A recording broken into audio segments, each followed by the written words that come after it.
రోహిత్ శర్మ, విరాట్ కోహ్లీ భారత క్రికెట్లో ఈ రెండు పేర్లకు పరిచయం అవసరం లేదు. చాలా కాలం నుంచి భారత జట్టును ముందుండి నడిపించారు. ఎన్నో విజయాలను అందించారు. టీమిండియా సీనియర్ స్టార్ ఆటగాళ్లైన ఈ ఇద్దరు ఇటీవలి టెస్ట్ క్రికెట్కు వీడ్కోలు పలికారు. అంతేకాదు 2024 టీ20 వరల్డ్ కప్ను భారత్ తర్వాత టీ20 ఫార్మాట్ నుంచి కూడా రిటైర్ అయ్యారు. ఇప్పుడు వారి దృష్టి ఒకే ఒక్క లక్ష్యంపై ఉంది. అదే 2027 వన్డే ప్రపంచ కప్. ఈ మెగా టోర్నీ వారి కెరియర్లో చివరి పెద్ద టోర్నమెంట్గా ఉండొచ్చని అభిమానులు భావిస్తున్నారు. కానీ 2 ఏళ్ల తర్వాత జరగబోయే ఈ మెగా టోర్నీలో రోహిత్, విరాట్ ఆడతారా? ఈ ప్రశ్నే ఇప్పుడు క్రికెట్ వర్గాల్లో వినిపిస్తోంది. దీనిపై స్పందించిన మాజీ క్రికెటర్ సౌరవ్ గంగూలీ ఆసక్తికర వ్యాఖ్యలు చేశాడు.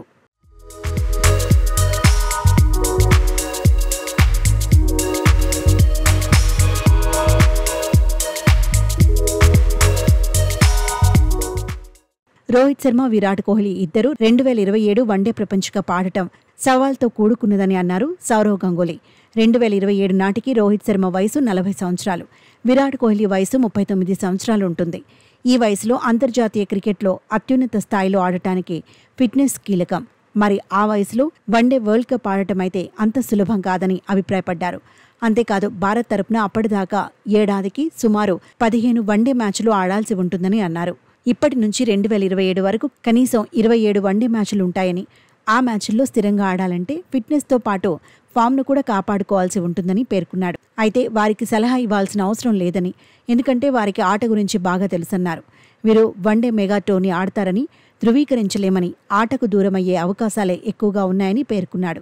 2027 వన్డే ప్రపంచ కప్ దక్షిణాఫ్రికా, జింబాబ్వే మరియు నమీబియాలో జరగనుంది.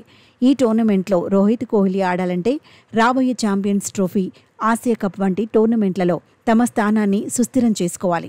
బీసీసీఐ సెలక్షన్ కమిటీ కూడా యువ ఆటగాళ్లపై దృష్టి సారిస్తున్న నేపథ్యంలో వీరిద్దరూ ప్రతి మ్యాచ్లో తమ విలువలను నిరూపించుకోవాల్సి ఉంటుంది. అభిమానులు రోహిత్, కోహ్లీలను 2027 ప్రపంచ కప్లో చూడాలని ఆశిస్తున్నారు. ఈ ఇద్దరు దిగ్గజాలు ఈ సవాళ్లను అధిగమించి మరోసారి ప్రపంచ వేదికపై తమ సత్తా చాటుతారా? ఏం జరుగుతుందో మున్ముందు చూడాలి.